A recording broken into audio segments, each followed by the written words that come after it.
Mega Swampert got added to the game recently, so let's take a look on how good this Pokemon can be in the Master League, and it's going to be very strong. Of course, we can only do this video here with some battles on Twitter with some other people who also play some Mega Pokemon in the Master League, so it's a little bit fair, but they didn't know which Pokemon I would use because they got 3 other Pokemon released in general. We have like the, of course, Swampert, the Sceptile, and also the Blaziken as a Mega available. If you want me to showcase those as well, leave a like on the video, and I'm most likely going to showcase them as well in the Master League here. As well as we're going to have another Master League version later on this season where you have actually the option to use Mega Pokemon, which is going to be interesting to take a look at. We will be able to go ahead and go for some close combat damage here against the opponent, which is going to have a Magnezone first. And the Dragonite comes back in and we can completely hardware them, so they're going to decide to surrender. Very good game there. Even though I think we lost the lead there, we still hardware them because he swapped, flipped switch. Yeah, we see a Swampert against Swampert matchup. My Swampert just has a 1600 CP more than the opponent's one. If you can see, like if you see my CP here, it's going to be a Shundo. I would also get him over 5000 CP with my best buddy ribbon, but I didn't really want to equip it so people don't know which Pokemon I would use. And we will be able to have a great time against the opponent's Swampert here. We can take one move, they have the Shadow version, and we will be able to farm them down in time here as well, gaining a ton of energy, and this is going to be amazing. For this one, we see a Metagross coming in, and this Metagross coming out again. We will see Aggron coming in, and we're going to go for the bait here real quick. This bait will allow us to go at least for another move, and we will be able to go actually into our Togekiss. They have Dragoned here. I just wanted to know at this point of time how much damage I could, this would take for me. I could just go ahead and shield up the next move as well, go for the flamethrower and win the game. But I kind of wanted to test a little bit around to see how much Mega Aggron can actually do against my own Pokemon. We will be able to go for one Hydrocan here still. I think I actually would have been able to get to an Earthquake, but yeah, I didn't do that. But yeah, we will be able to just go ahead, let the move go through. Doesn't knock me out, doesn't even come close, and we will be able to farm them all the way down. Next opponent coming up here, we're going to see the Dialga against us here, which is a pretty neutral matchup. We see a Lugia coming in.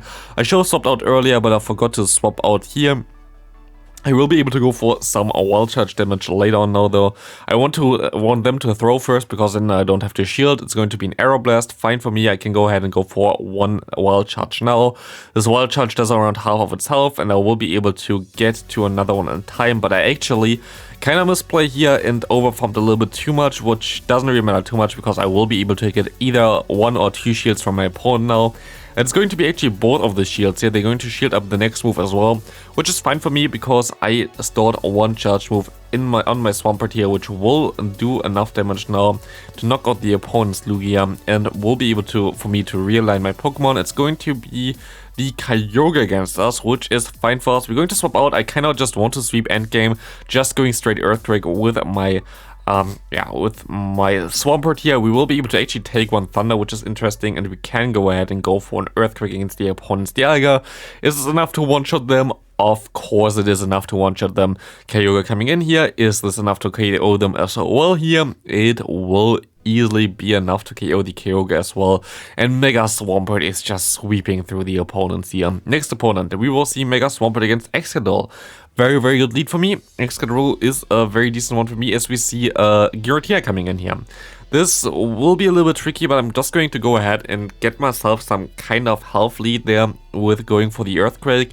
Why I do this is because even though, yep, our Togekiss is a pretty decent matchup against it, the issue here is Ancient Power. Ancient Power is still going to do a ton of damage against me. The fast move is neutral, the charge move is super effective.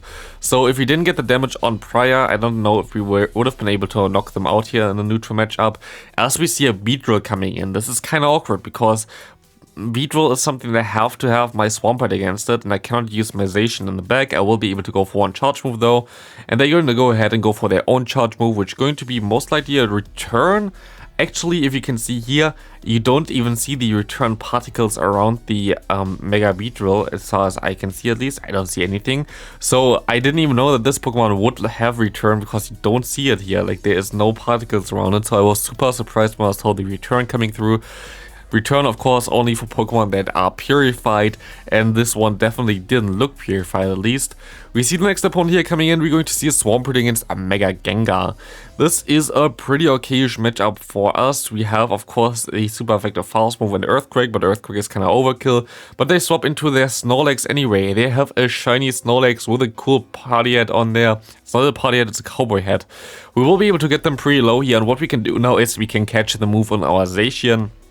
This will allow us to get some extra energy here. Usually Zacian's moveset would be completely hard-walled by Gengar, so I'm not sure if my opponent knows that I run the Wild Charge here, which I usually run for mainly to get something to do against like a hole if it comes back in. But actually we will see the Gengar coming in here. Do they know that we run the Wild Charge? They at least shield it and try to like actually catch the move here really nice on the Mamoswine. Very smart move. Doesn't really help them though, because we can still go into our Swampert, go ahead and go for one Hydro Cannon. This will knock out the Shadow Mamoswine from my opponent, as we see a Gengar coming in here now. And this Gengar will go for one Shadow Ball, so it knocks me out. You think now, okay, I have two Fairies against it. It's kind of bad, but actually Charm is just too broken. Gengar is a very squishy Pokemon, and Charm will allow you to just completely annihilate that thing here. Look at this. They cannot do anything against it. There was literally nothing they could have done there, and this is going to be a good game. Next opponent here, let's see, we will see the Dialga in the lead. That is fine for us. Kind of neutral on our own, like on the entire team basically that we have. We can actually go ahead and go for the baits here as well. Baits are fine against Dialga. This Pokemon can take, definitely, like I can just go for two Hydro Cannons and I would knock them out after a while with the Mudshot damage already. So this is kind of fine. We will see the Hydro Cannon coming through here now. Do they shield this move up? They do not, and you can see now it is a 2-shot with Hydro Cannon, which is kind of amazing, as this Hydro Cannon will get shielded actually. And I could shield this move up, but I thought it's just Iron Head and it's resisted and doesn't do damage, so we're actually going to be able to Wind Switch and also shield advantage, which is amazing, because now we have a matchup against Rhyperior, and I make a huge mistake here by going straight into my Togekiss. This wasn't the smartest one. I will be able to go into my Zacian now at least. They can go for one Rock Wrecker, and I will be able to go for my Close Combat next, but actually they're gonna get to the next move in time, which is either a Surf or a Superpower. It's luckily a Superpower, so I will be able to knock out the opponent here. But, of course, yeah, I didn't have a charge move to hit the opponent with my Togekiss.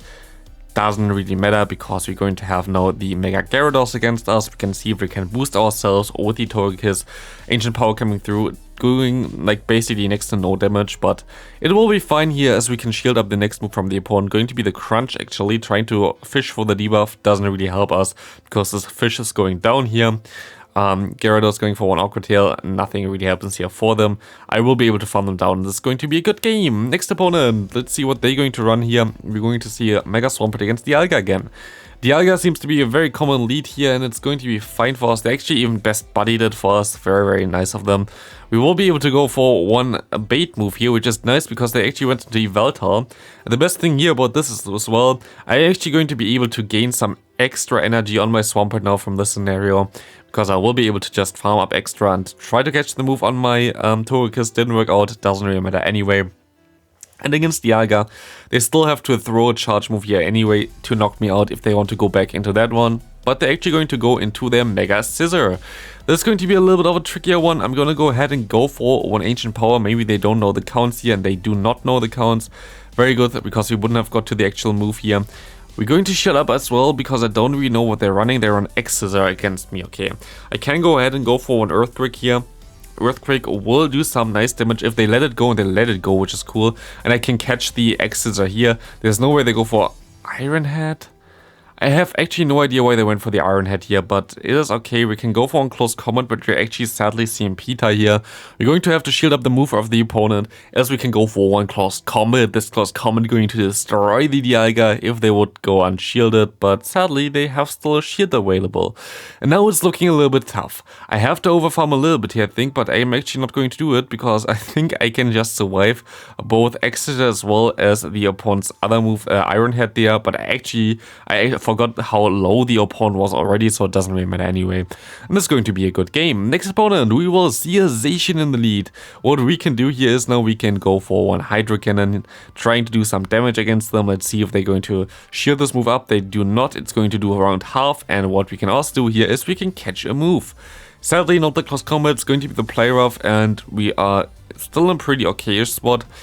This is not ideal. Of course, if you saw it already, we don't have play rough here. So this move going to do a ton of damage against them still, actually, compared, like, I mean, you have a resisted non-step move and it's still going to do a lot compared, like, to other moves, I guess. Still, like, it doesn't do as much, but you're still going to get him into the red health nearly here just with the Wild Charge, which is a resisted move, which is funny. But we will be able to take this one Omniate's Wind. They're going to go for Shadow Ball anyway, so we're going to shield this move up. Shadow Ball coming through now, and we will be able to go ahead and farm all the way down. We see the Swampert coming in, and they also have a Mega Swampert here. Mega Swampert against Mega Swampert, who can win this? They have a shield advantage, which is kind of annoying.